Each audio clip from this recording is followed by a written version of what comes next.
So here we have another example of an improper integral. So when we look at this function, again, we're checking for two different things to see if it's improper. And this one stands out right away because we have an infinite bound. And so since we have infinity as one of the bounds, we're going to need to take care of that. We also want to check the function and make sure that it is continuous between 0 and positive infinity. And if we look at this function, it's actually continuous everywhere. There's no possible value of x that could make the denominator 0, which is the only thing to be concerned about here. So it's continuous everywhere. So this is a nice function to work with. So our problem then is just infinity as one of the bounds. So we're going to need to take the limit as this integral approaches infinity from some new variable.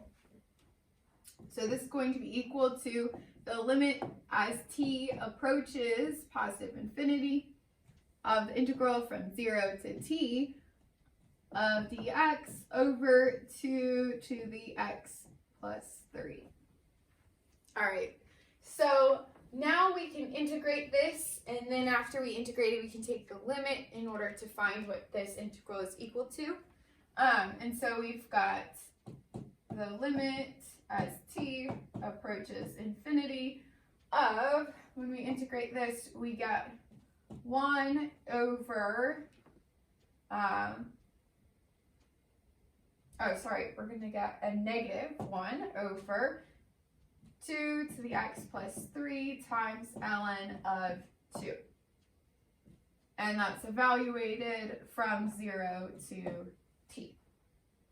And so now we need to evaluate this, and we get the limit as t approaches infinity of, please.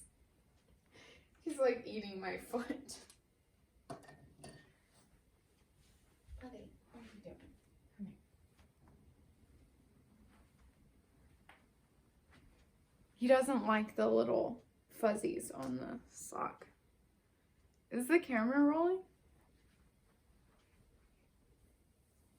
So now we can evaluate this from 0 to t. So we still have the limit as t approaches infinity of negative 1 over 2 to the t plus 3 times ln of 2 minus negative 1 over 2 to the 0 plus 3 times ln of 2. All right, so I'm going to apply some of our limit laws. First, I'm going to take out a constant. We have a constant of negative 1 over natural log of 2. So I'm going to take that out.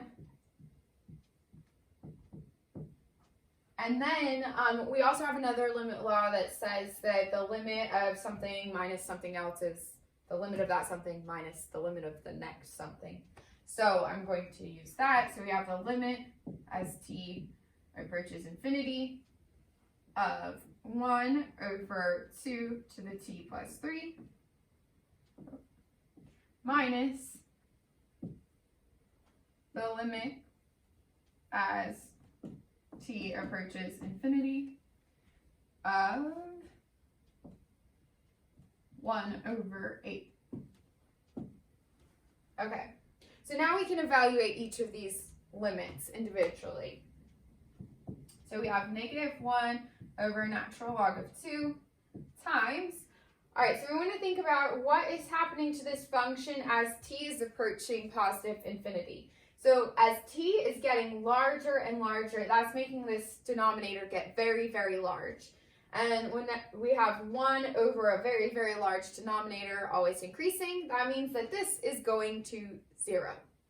So here we have 0, the limit of that is 0, minus, and here we have the limit as t approaches infinity of a constant, so that's just going to be 1/8.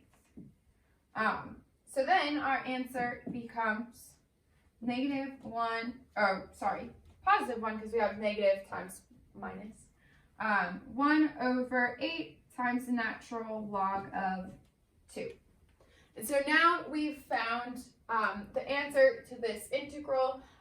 What was important was in identifying why this integral is improper, and the issue was with the infinite bound, so we used a limit in order to solve it.